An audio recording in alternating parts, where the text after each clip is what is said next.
தூத்துக்குடி மாவட்டம் புதூர் பாண்டியாபுரத்தில் உள்ள சுங்கச்சாவடியில் லாரிகளுக்கு 2 முறை கட்டணம் வசூலிப்பதை கண்டித்து லாரி உரிமையாளர்கள் சங்கத்தினர் போராட்டம் நடத்தினர்.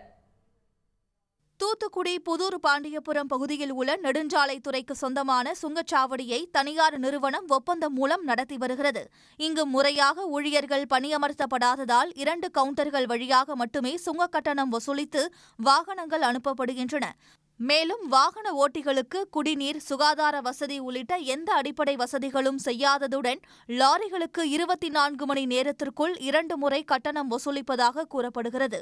இதுகுறித்து புகார் அளித்தும் நடவடிக்கை எடுக்கப்படாததால் புதூர் பாண்டியாபுரம் சுங்கச்சாவடிகளில் வாகனங்களை மறித்து லாரி உரிமையாளர்கள் மற்றும் லாரி புக்கிங் ஏஜென்ட் சங்க நிர்வாகிகள் போராட்டம் நடத்தினர்.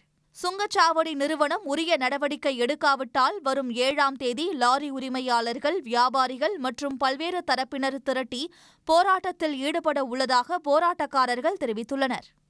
உடனுக்குடன் செய்திகளை தெரிந்து கொள்ள சன் நியூஸ் பெல் ஐகானை கிளிக் பண்ணுங்க.